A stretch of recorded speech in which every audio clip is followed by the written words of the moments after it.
السلام علیکم. بہت ہی زبردست فیصلہ کیا ہے بابر اعظم نے کیپٹنسی سے ریزائن کر کے وائٹ بال کرکٹ کی. اور بہت مزہ اس وجہ سے مجھے آیا. بڑے ترم خان سارے بنتے تھے, اس کے خلاف لگے ہوئے ہیں, دکانیں چمکا رہے ہیں. مطلب یعنی بولتے تھے جی پاکستان کرکٹ بورڈ بابر اعظم کے دونوں ہاتھوں کے اندر ہے. چیئرمین کرکٹ بورڈ کو اس نے اپنے ہاتھوں میں رکھا ہوا ہے. پاکستان کی کرکٹ بابر اعظم چلا رہا ہے. پاکستان کی کرکٹ بابر اعظم نے برباد کر دی ہے. پاکستان کی ٹیم کو بابر اعظم نے برباد کر دی ہے. بس یہی لارے لپے لگائے ہوئے تھے. اس کی وجہ یہ ہے کیونکہ وہ گھاس نہیں ڈالتا تھا میڈیا کے لوگوں کو. جو انٹرویو کرنے والے لوگ ہوتے ہیں نا, یا پروگرام کرنے والے, ان کو وہ گھاس نہیں ڈالتا تھا, جس کی وجہ سے وہ سارے اس کے خلاف ہوتے تھے. سمجھ آ گئی؟ اور سب کی دکانیں یوٹیوب پہ چمکی ہوئی ہیں. آج کیا ہوا؟ اب اس نے اگر کپتانی سے ریزائن کیا ہے تو کیا ہوا؟ بس ختم ہو گیا سب کچھ بھائی. اگر اس کے ہاتھ میں پورا کرکٹ بورڈ تھا, اس کے ہاتھ میں جب سب کچھ تھا, تو پھر تو وہ شہنشاہ طریقے سے رہنا چاہیے تھا نا اس کو. جب میڈیا کے لوگ, یہ جرنلسٹ, یہ رپورٹر, یہ کچھ کرکٹرز, یہ جب سب مل کے اپنے یوٹیوب چینل پہ دکانیں چمکاتے ہیں اور کہتے تھے کہ جی اسی نے کرکٹ برباد کر دی, اسی کے ہاتھ میں سب کچھ ہے, تو بھائی وہ پاگل ہے. پھر اس نے ریزائن دی ہے, اس کو نہیں دینا چاہیے تھا. لیکن اس نے زبردست فیصلہ کیا. لگتا ہے اس کو کسی کی بات سمجھ آ گئی ہے کہ بھائی پاکستان کرکٹ میں کچھ بھی نہیں ہے. اب پاکستان ٹیم میں کچھ بھی نہیں ہے. کپتان کی بےزتی ہے, کیونکہ ہمارے پاس کچھ ہے ہی نہیں. ہم جیتتے ہیں تو تکے سے جیتتے ہیں, کیونکہ ہمارے پاس ٹیم کا کوئی پلان نہیں ہوتا. ہمارے پاس ٹیم کی کوئی سلیکشن نہیں ہوتی, کسی نمبر کی کوئی سلیکشن نہیں ہوتی. جس کی وجہ سے میں سمجھتا ہوں بابر اعظم نے بہت اچھا سٹیپ لیا. اور پورے پاکستان میں جتنے بھی میڈیا میں لوگ کام کر رہے ہیں, صرف میں واحد بندہ تھا اور ہوں بھی جو بابر کو کھلے دل سے سپورٹ کرتا ہوں, اور بابر کو ہمیشہ اپنے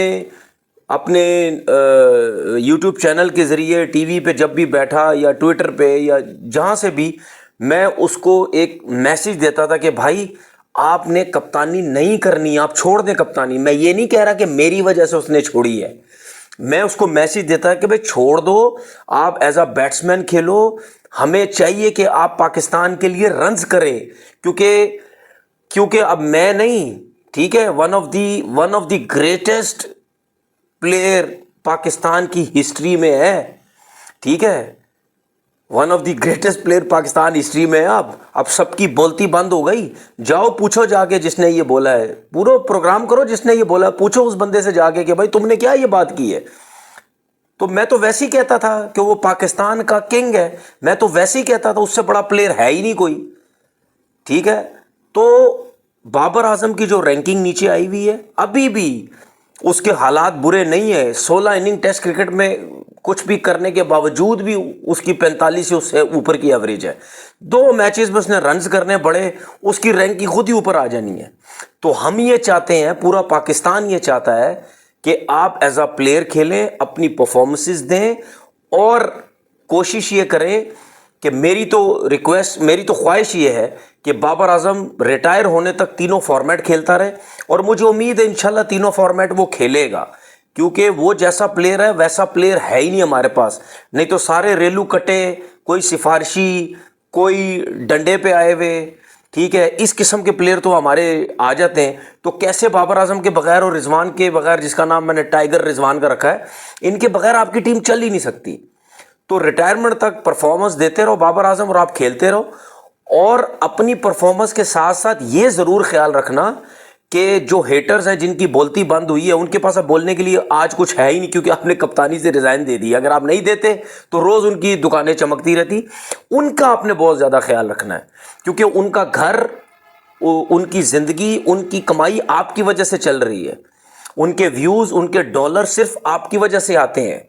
اگر آپ ٹیم میں رہے تو ان کی دکانیں, ان کا گھر چلتا رہے گا, ورنہ ان کو کوئی کسی نے گھاس نہیں ڈالنا. ٹھیک ہے نا, کیونکہ 2 ٹکے کی ان کی ویلیو نہیں اگر ٹیم کے اندر نہیں ہوئے. اگر آپ کسی دن ٹیم سے ڈراپ ہو گئے, انہوں نے اپنے یوٹیوب چینل سب نے ٹھپ کر کے بند کر دینا ہے, کیونکہ آپ کا کوئی ذکر ہے یا نہیں ہے. کسی اور کے میچ میں بھی آپ کا ذکر یہ لے کے آتے ہیں. اب آپ کو آئیڈیا ہو جانا چاہیے کہ آپ کی وجہ سے ان کا گھر چلتا ہے. تو کوشش یہ کریں کہ یار کسی کی روزی پہ لات نہیں مارنی چاہیے. کوشش کریں آپ بھی اپنا کھیلیں اور جو ہے ان کا بھی گھر چلتا رہے. اور مجھے امید ہے کہ انشاءاللہ مجھے پوری امید ہے کہ یہ جو انگلینڈ کی سیریز ہوگی اس میں بابر اعظم ہمیں ایک ڈفرینٹ پلیئر کھیلتا ہوا نظر آئے گا. جس طریقے سے وہ اپنی شاٹس کھیلتا تھا, جس طرح وہ کھلا ڈلا کھیلتا تھا, ٹھیک ہے, کہ لگتا ایسا تھا کہ شاید اس کے اوپر کپتانی کا پریشر ہے, میڈیا کا پریشر ہے, ٹھیک ہے, لیکن اب اس کے اوپر کچھ بھی نہیں ہے. لیکن ایک چیز میں بابر کو بتا دوں, اور بابر کے جو فین ان سب کو بتا دوں, اور میں پہلے سے بولتا آیا ہوں, کپتانی کے پیچھے ایجنڈا پڑا ہوا تھا. میں آج بھی بول رہا ہوں, اب اس نے ہر چیز سے پیچھے ہٹ گیا کپتانی کے. یہ اس کے پیچھے بیٹنگ کے بھی لگے رہیں گے. اب ان کا کام ہی یہی ہے, یہ ایجنڈا بیس ان کا کام. پتہ نہیں لوگوں سے پیسے لیتے ہیں یا کیا لیتے ہیں, یا کسی اور کے ایجنٹ بنے ہوئے ہیں یہ, ٹھیک ہے. رہتے تو پاکستان میں ہیں, لیکن انڈیا کی چمچا گیریاں کر کر کے ویوز لیتے ہیں اور بابر اعظم کے خلاف باتیں کرتے ہیں. تو یہ اس کی بیٹنگ کے پیچھے بھی جو ہے وہ پڑے رہیں گے. خیر, میں نے ہمیشہ بولا ہے اللہ بڑا بادشاہ ہے. اللہ نے جس کو عزت دینی ہوتی ہے اللہ تعالیٰ اس کو عزت دیتا ہے. کوئی مائی کا لال کسی کی روزی رزق عزت نہیں چھین سکتا, یہ بھول جائیں. اور یہ جو لوگ بابر اعظم کی پتلونیں کھینچ کے, بابر اعظم کے خلاف بات کر کے, بابر اعظم کو پرسنل اٹیک کر کے سب کرتے ہیں نا, یہ لوگ بھی یہ چیزیں یاد رکھیں. روزی اور رزق یا جو بھی ہے وہ یہ کون دے رہا آپ کو, ٹھیک ہے نا. اس کا بھی ذرا خیال رکھیں. اپنا بہت خیال رکھیے گا. اللہ حافظ.